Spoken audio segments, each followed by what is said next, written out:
नमस्कार, मैं झांसी से नीलम मिश्रा एक बार पुनः स्वागत करती हूँ आप सबका अपने चैनल यूट्यूब पर।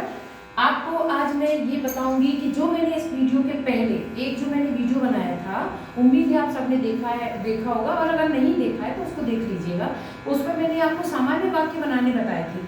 सामान्य वाक्य में मतलब जो मैंने बताया था कि संस्कृत में हमारे जो मूल जो आपकी धातुएं होती है वो 5 लकारों में होती हैं। तो मैंने 5 लकारों में आपको कर्ता और क्रिया दोनों को मिलाते हुए मेल मिलाते हुए हमने सामान्य वाक्य बनाने बताए थे।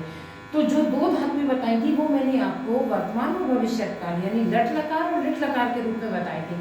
आगे हम जो भी वाक्य बनाएंगे, अगर हम विधिलिंग लकार मतलब जिसमें हमने आपको बताया भी था कि चाहिए के अर्थ में आता है, तो कोई भी वाक्य अगर चाहिए में आए तो उस हिसाब से उस धातु का प्रयोग करेंगे, और अगर हमने आज्ञा के रूप में बनाया तो उस धातु का हम उस रूप में प्रयोग करेंगे। ये तो हमने अभी आपको संक्षिप्त रूप में बता दिया है। आज हम बताएंगे जब हमें बड़े बड़े वाक्य बनाने होते हैं तो इसमें हमें कारक चिन्हों का या कारक का भी प्रयोग करना होता है, जिनको हम परसर्ग यानी विभक्ति चिन्ह के माध्यम से लेते हुए चलते हैं। तो अगर हमें बड़े वाक्य बनाने हैं तो उनके लिए हम संक्षिप्त रूप और सरल रूप बताते हैं। तो आज हम बनाने वही जा रहे हैं। पहला, जैसे हम सबने पढ़ा है हिंदी में कारक चिन्ह, हिंदी को ही आप अगर नहीं पढ़े हैं तो एक बार हिंदी की बुक कोई भी क्लास 5, 6, 7, 8 जो भी आपने देखी उसमें भी आप देख सकते हो। कारक में जो भी थोड़ा सा विस्तार से बताया जाएगा और आपको उसको आसानी होगी, क्योंकि पुस्तकें हमारी सच्ची मित्र होती हैं और पुस्तकों का ज्ञान स्थायी होता है। ये तो हमारा एक संक्षिप्त तरीका है जो हम आपको समझाने की थोड़ी सी कोशिश कर रहे हैं।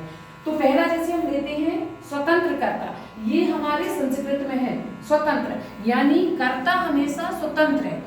कर्ता कौन हो गया? कार्य करने वाला पर्सन। अगर मैं, आप, कोई दूसरा, तीसरा, कोई भी जो भी कार्य करने वाला पर्सन होता है वो हमेशा स्वतंत्र होता है। और ये हमारा सूत्र है, संख्या जो है संस्कृत में कि स्वतंत्र कर्ता, कर्ता हमेशा स्वतंत्र होता है। यानी जब भी कर्ता जो है इसमें कारक चिन्ह में भले ही हमारा ने चिन्ह ना हो, क्योंकि इसमें चिन्ह क्या आता है? ने, क्योंकि हमारे यही विभक्ति और परसर्ग है जिनके द्वारा हमें वाक्य बनाने सीखने हैं। अभी हम थोड़ा सा ये सूत्र स्पष्ट करने के बाद कुछ वाक्य बनाएंगे। तो स्वतंत्र कर्ता जिस शब्द में कारक चिन्ह ना हो, अर्थात ने ये जो है शब्द ये वर्ण ना हो, तो वहां पर हमारा जो है कारक होता है स्वतंत्र, और यहाँ का कर्ता कारक हमेशा मुक्त होता है और इसमें प्रथमा विभक्ति का प्रयोग किया जाता है। अब अगर हमने आपसे ये कहा कि राम पुस्तक पढ़ता है, तो राम कर्ता कारक है। अब भले ही हम ये नहीं कह रहे राम ने पुस्तक पढ़ी या राम, क्योंकि राम स्वतंत्र है। राम क्या कर रहा है? पढ़ने की क्रिया कर रहा है। रामा पुस्तकम पठति, क्योंकि हम आपको ये पहले बता चुके हैं कि जो भी आपको कारक चिन्ह लगाने हैं, कर्ता, कर्म, क्रिया जो भी है उस तरह से आप लगाते जाइए, और कर्ता में आपने अगर एक बचाने तो विसर्ग लगाइए। अब आता है नंबर दूसरा, कर्मणि विभक्ति।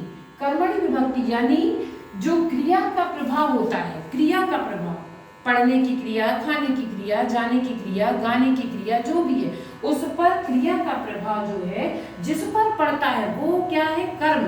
अगर कर्म पर पड़ता है तो वो है आपकी द्वितीय विभक्ति का प्रयोग होगा, और होता है वो आपकी कर्मणि विभक्ति, यानी कर्म में हमेशा द्वितीय विभक्ति का प्रयोग किया जाता है। अभी हम इसका एक सेंटेंस बना के बताते हैं, पहले हम ये सूत्र स्पष्ट करेंगे। थर्ड नंबर आता है जो आपने तीसरा जो कारक पढ़ा है कि साधकतम करणम एनाम विकारः। साधकतम करणम मतलब क्रिया के संपादन में, क्रिया को पूर्ण करने के लिए जो कर्ता जिस साधन का प्रयोग करता है, जिस साधन के द्वारा कर्ता अपना कार्य पूर्ण करता है, उसमें हमेशा तृतीय विभक्ति का प्रयोग होता है, और यही जो है हमारा तृतीय विभक्ति मतलब करण कारक होती है। ये नाम विकारा अंग विकार के योग में, आंख से अंधा, कान से काना है, अंधा है, लंगड़ा है, लूला है, यहाँ जब कोई ऐसे वाक्य आए तो वहां पर हमारी तृतीय विभक्ति का प्रयोग किया जाता है। तो ये 2 चीजें यहाँ जाएंगी कि क्रिया के संपादन में जो साधन का कार्य करे वो होती है आपकी जो है तृतीय विभक्ति, और तृतीय विभक्ति मतलब करण कारक। नंबर 4 पर आते हैं आप, संप्रदानी चतुर्थी। संप्रदान में हमेशा चतुर्थी विभक्ति का प्रयोग किया जाता है। नमः योगी, नमस्कार के योग में हमेशा चतुर्थी विभक्ति का प्रयोग किया जाता है। और एक ये सूत्र देखिए कि कर्मणा यमय भी प्रेति सह, यानी संप्रदानम कर्ता अपने कर्म के लिए, कर्ता जब जो कार्य करने वाला पर्सन है, अगर वो अपने कर्म को करने के लिए क्या करता है, जिसको कुछ देना चाहता है, देना चाहता है, देने के योग में ध्यान देना है कि देने के योग में या संतुष्ट करना चाहता है, तो वहां पर हमारी जो होती है, ये जो आपकी आती है संप्रदाने चतुर्थी, यानी चतुर्थी विभक्ति का प्रयोग किया जाता है। 5वां नंबर आता है हमारा, जिसमें हमने दिया है, देखो, ध्रुवम अपाय अपादाना। ध्रुव हिंदी वर्ड है, ध्रुवम का मतलब होता है निश्चय या अटल जो होता है, जो अटल है। इसके अर्थ यही से निकालेंगे कि जो भाग स्थिर है उसमें अपादान कारक होता है। जैसे अगर हमने आपसे ये कहा कि वृक्ष से पत्ता गिरता है, तो पत्ता गिर रहा है, गिरने की क्रिया अलग हो रही है, लेकिन गिर कहाँ से रहा है, वृक्ष से यानी पेड़ से, तो यहाँ अपादान कारक जाएगा हमारा पेड़ में। तो यहाँ पंचमी विभक्ति यानी अपादान कारक में पंचमी विभक्ति का प्रयोग होता है। षष्ठी, संबंधित षष्ठी। संबंधित षष्ठी का मतलब होता है जो संबंध, जहाँ पर एक व्यक्ति वस्तु का संबंध किसी दूसरे व्यक्ति वस्तु से जुड़ता है, वहाँ विभक्ति षष्ठी होती है, और षष्ठी विभक्ति में ही संबंध जो है जोड़ा जाता है। तो अब आता है नंबर 7वें पर, आधारो अधिकरणम। आधारो अधिकरणम का मतलब होता है कि क्रिया के संपन्न होने के आधार को, जो आधार है, जैसे अगर हमने आपसे ये कहा कि वृक्ष पर कबूतर बैठे हैं, तो कबूतर कहाँ बैठे हैं, वृक्ष पर, तो यहाँ आधार वृक्ष पर हो गया, ऊपर। अगर हम कहेंगे कि वृक्ष में फल लगे हैं, तो अब फल कहाँ लगे हैं, वृक्ष में, तो यह वृक्ष पर, तो ये कबूतर कहाँ बैठे हैं, वृक्ष पर, कबूतर उड़ गए तो अलग हो गए, तो वहाँ पंचमी। तो यहाँ चीज हमें ये देखनी है कि जो आधार है, जहाँ पर बैठना है, जिसके अंदर है, जिसके ऊपर है, रखा हुआ है, वो आपका आ गया आधारो अधिकरणम। और जो लास्ट है आपका, वो है आपका संबोधन है। संबोधन मतलब जहां हम किसी को पुकारते हैं, और संबोधन में संस्कृत में हमेशा वही चीज आती है जो आपने प्रथमा विभक्ति में ली। जैसे अगर हमने कहा राम, तो हे राम, बालक हे बालक, मुनि हे मुनि, तो ये जो हे जो आपने शब्द लगाया, हे मुनि, हे राम, हे बालक, यही आपका संबोधन है। अब आते हैं नंबर, जो है हमने इतना आपको बताया, इन्हीं चीजों को आपको थोड़ा सा दिमाग में रखते हुए आगे छोटे छोटे से वाक्य बनाते हैं, एक एक करके बनाएंगे ताकि आपको भी आराम से समझ में आए, और आगे जो है आप थोड़ा सा अपने घर में थोड़ा सा अभ्यास जरूर करेंगे।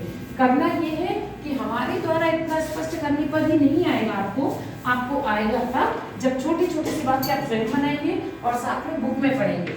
जैसे अगर हम कहते हैं राम पढ़ता है, तो यहाँ देखो राम कौन हो गया, कर्ता, हमने सीधा लिया राम यानी कर्ता को, कर्ता में एक वचन लगता है, अगर एक वचन है तो एक वचन में विसर्ग आती है, तो कर्ता ये। अब पढ़ना, पढ़ने की क्रिया है, और संस्कृत में पढ़ने की क्रिया चलती है पठति, जो हम पिछले वीडियो में आपको स्पष्ट कर चुके हैं, अगर किसी ने नहीं देखा है तो देख सकते हैं।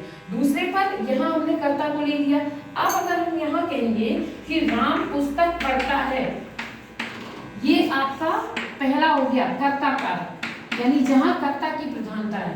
राम पुस्तक पढ़ता है, यहाँ हम देखते हैं कि पढ़ने की तो क्रिया हो रही है, किसके द्वारा, राम के द्वारा। राम पढ़ रहा है पुस्तक, लेकिन क्या पढ़ रहा है, पुस्तक। तो यहाँ जब कर्म जो आ गया, कर्म क्या हो गया, पुस्तक को पढ़ना, तो यहाँ आपकी हो गई द्वितीय विभक्ति यानी कर्म कारक, रामः पुस्तकम, क्योंकि जिसको पढ़ा जाता है वो द्वितीय विभक्ति में पुस्तकम, और यहाँ होगा पठति, ये आपका कर्म कारक हो गया। अब आते हैं हम थर्ड नंबर पर, जो हमें तृतीय विभक्ति का प्रयोग करना है। साधक कर्म कर्म जो हमने बताया, कर्ता जिस चीज की सहायता लेकर के अपना कार्य पूर्ण करता है। जैसे मैं लिखूं कि सीता कलम से लिखती है, तो कलम से लिखने की क्रिया, सीता कलम से लिख रही है, कलम से लिखती है। तो यहाँ पर जब हमने लिखती है की क्रिया की, लिखने की क्रिया चल रही है, पर किस चीज की सहायता ले रही है वो, कलम, तो यहाँ तृतीय विभक्ति लगेगी, और तृतीय विभक्ति में एन चिन्ह होता है, तो सीता, यहाँ हमने ये कलमेन, और सीता चूंकि एक ही करता है तो लेखती, जो हमने पिछली वीडियो में आपको बताया था। अब आता है नंबर 4, जहाँ किसी को कुछ दिया जाता है, तो जहाँ देने की क्रिया आती है, या जिसके लिए कोई कार्य किया जाता है, या कर्ता जिसे संतुष्ट करना चाहता है। मैं घूमने के लिए जाती हूँ, तो जिसके लिए जा रही हूँ, तो अब यही हम बनाते हैं। मैं यानी अहम घूमने के लिए भ्रमण धातु में आते हैं। भ्रमण किसके लिए? भ्रमणाय। और घूमने के लिए बगीचे में जाती हूँ, तो यहाँ बगीचे में, यहाँ पर हमने अधिकरण कारक को भी ले लिया, तो यहाँ हम बगीचे में गए तो उद्याने। अब जाने की क्रिया, जाती हूँ या जा रही हूँ, तो इस तरह। अब यहाँ मैं को हमने अहम लिया, भ्रमणाय हमने संस्कृत ले लिया, बगीचे में ही जाती हूँ, यहाँ हमें हिंदी को संस्कृत में बदलना है उद्याने क्योंकि बगीचे में, और जाती हूँ गच्छामि क्योंकि हमने आपको पिछली 2 वीडियो में आपको कर्ता और क्रिया की अलग अलग टेबल बनानी सिखाई थी। तो आपको ये स्पष्ट होना चाहिए कि आपको कर्ता कहाँ लगाने हैं, किस तरह से। चौथा, जैसे हमने अभी आपको बताया, पेड़ से पत्ते गिरते हैं, पेड़ से पत्ते गिरते हैं, यहाँ पर पंचमी विभक्ति का प्रयोग है क्योंकि पेड़ से पत्ता अलग हो रहा है। पेड़ से, तो वृक्ष में आपने जब पंचमी धातु लगाई, पंचमी विभक्ति लगाई, तो वृक्ष में पंचमी विभक्ति वृक्षा, गिर क्या रहा है? पत्ते। तो संस्कृत में पत्राणि, बहुवचन में पत्राणि, एक होता है पत्रम। गिरने की क्रिया जो होती है वो होती है पत्र। संस्कृत में पत मीन्स गिरना, लेकिन पत्ते बहुत सारे हैं इसलिए पतंती, जो हमने तीता अंति की टेबल बताई थी, इस तरह। अब आते हैं 6 नंबर पर, यानी जहां पर संबंध जोड़ना है आपका, तो वो 6 हो गया। जैसे राम का घर, राम का घर, तो यहाँ पर घर किसका है? राम का। संबंध जोड़िए, राम में षष्ठी विभक्ति लगाएंगे आप, जो रामस्य, और ये हो गया आपका गृह, तो राम का घर। अब आते हैं विभक्ति सप्तमी, जिसमें हम में पर का चिन्ह लेते हैं, जो भी हमने आपको बताया। वृक्ष पर कबूतर बैठे, चलिए वृक्ष पर पक्षी बैठे हैं करते हैं, कबूतर बैठे, कुछ भी बैठे हैं या बैठते हैं, कुछ भी। तो यहाँ जब हमने लिया तो कहाँ बैठे हैं पक्षी? आधार है ये, तो वृक्ष पर यानी वृक्षे। कौन बैठा है? पक्षी। खगः, पक्षियों को खग कहते हैं, और बैठने की क्रिया है तिष्ठन्ति, क्योंकि बहुत सारे पक्षी हैं इसलिए अंति की क्रिया। अब आते हैं हम, जब हमारे ये आधार अधिकरण भी हो गया, तो अब हम आते हैं संबोधन। जो अगर हमने आपसे कहा हे मित्र तुम कहाँ जाते हो, हे मित्र यानी तुम कहाँ जाते हो। अब हमने जब ये जो लगाया, ये हमारा संबोधन हो गया। हे मित्र तुम कहाँ जा रहे हो या जाते हो। चलिए इसी को लेते हैं, क्वेश्चन मार्क लग गया। हे मित्र को हम हे मित्र लगाएंगे क्योंकि यही हमारा संबोधन है। और तुम कहाँ, तुम जो हमने पहले बताया आपको, कुत्र मतलब कहाँ, और जाते हो का मतलब हो जाएगा, क्योंकि ये तुम से संबंधित है इसलिए मध्यम पुरुष एकवचन में ये गच्छसि। तो इस तरह से हमारे आज हमने एक एक वाक्य आपको बनाते हुए आपको संस्कृत में बहुत ही सरल तरीके से कारक चिन्हों को स्पष्ट किया है। उम्मीद है आपको ये पसंद आए होंगे, और अगर पसंद आए हैं तो सब्सक्राइब कीजिए, लाइक कीजिए और कमेंट्स कीजिए। ओके।